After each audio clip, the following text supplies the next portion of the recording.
Hey everyone, welcome to the Wireless Woodworker episode number 3. Today we are going to refurbish some chisels that I got at a local flea market. I'm Tim, welcome to the shop. So last weekend I went to just a local flea market and picked up these massive bevel-edged paring chisels. I have a 1.5 and a 2-inch. The maker's mark's a GI Mixing Company. Did a little research. Looks like it's from probably the early 1900s. The steel is in great shape, especially for being over 100 years old, and they're massive. So with some new handles, obviously they didn't come with handles. With some new handles, I think they make a really good user tools. So we're going to go ahead and clean them up and see what we can do. I was lucky in that the old wooden handles were already removed from the sockets. So the first step was hitting everything with a soft wire wheel on the grinder, just to thoroughly clean the metal. Next, I let them soak for a night in a tub of Evapo-Rust to get rid of any stubborn remaining rust in any of the crevices and things. I really like the Evapo-Rust stuff. I use it quite a bit. After taking them out the next day, I go ahead and rinse them well with water just to get all of the solution off and make sure they're completely dry. Otherwise, they're going to rust again in just a few minutes. Then I go ahead and take off the black oxide rust residue with the same wire wheel from before. Actually interesting here that you can see the hard steel cutting edge that's laminated to a softer body just with the different colors of steel. So it's kind of an interesting way that they made chisels. All right, so they get a quick wipe just with an oily rag to keep them from rusting again. And there was a little deformation on one of the sockets from being knocked around with a hammer, so I go ahead and file that down to shape. After all that's done, I go ahead and do a rough grind on the bevel. Square it off first, and then with the chisel perpendicular to the grinding wheel, and then I go ahead and do a bevel of about 25 degrees, and obviously making sure not to overheat, just by dunking it in water every couple of passes across the wheel. I'll do the honing and sharpening later. And at this point, the steel is actually ready to use, but I go ahead and add a little more rust protection. So first I give everything this kind of surgical cleanliness, the quick swipe of mineral spirits, and then a TCE degreaser. This is trichloroethylene, and it's pretty nasty stuff, so gloves are definitely a necessity here. Now I go ahead and I blue the metal with a Brownell's Oxpho-Blue. It's actually a gun maker's phosphate bluing solution, and you'll notice a trend with some of the gun makers' techniques here, and that's not an accident. The guns are exposed to the elements probably more so than most tools, so it's smart to copy their technique. There's also a couple of stock maker tricks that we'll see a little bit later. So the first coat of blue goes on pretty heavy with some cotton swabs, and go ahead and let it dry.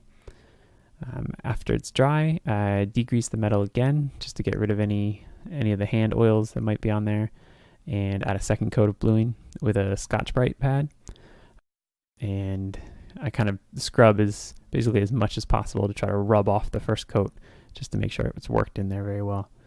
Now I repeat a third time with some quad zero steel wool, and then buff with a soft paper towel at the very end and wipe with a little oil. Now it's on to the handle. I'm not going to go into real detail about turning the handle, pretty much because I'm a horrible wood turner.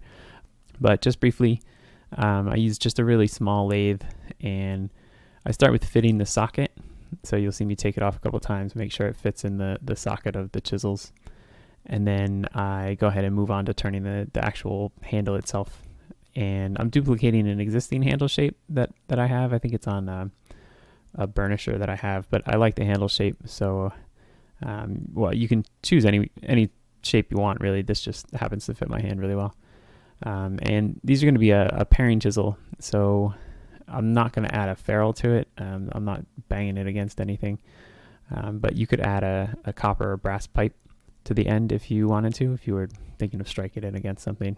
Just adds a little flair. It's not really needed for a socket chisel, but and here's another one of those gun makers trick, is to dampen the wood slightly between sanding, and it swells the fibers a little bit, and you kind of get rid of any of the stubborn scratches from the previous grit.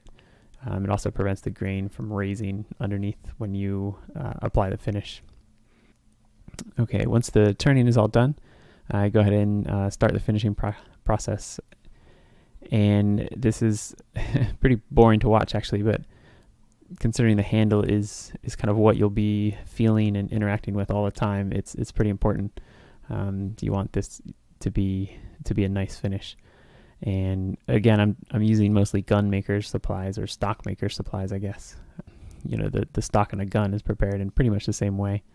So the first step is a Brownell's stock stain and filler to fill up the pores of this wood. I'm using ash, so it's got kind of open pores. So I go ahead and use the filler to fill them, and I brush it on nice and thick and allow it to dry to this kind of paste type consistency, and then buff it across the grain, so just to work that paste into the pores of the wood.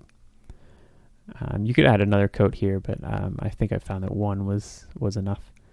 And after drying overnight, put on 4 coats of Tru-Oil, which is kind of a renewable linseed oil. It's got this nice soft feel to it. And again, I do 4 coats, and then I rub with Quad Zero steel wool in between coats. All right, and last step is I rub out the finish with the steel wool and just looped up with some paste wax. And I actually missed taking a video of the honing and sharpening process. If you've made it this far, you probably already know how to sharpen your own chisel, so you probably already have your own technique, but just for consistency, I use diamond stones, and you can use whatever you want, obviously, but diamond stones is just more convenient for me.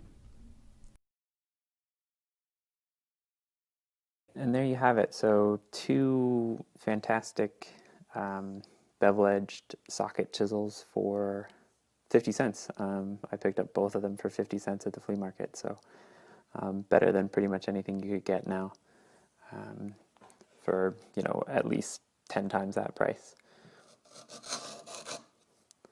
And they cut really well. I haven't used them long enough to gauge edge retention or anything like that, but I mean, you can't go wrong for 50 cents. So,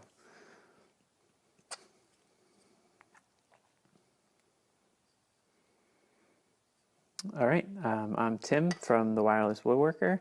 Thanks for stopping by.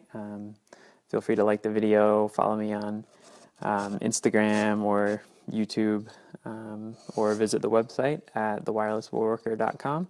And thanks for watching.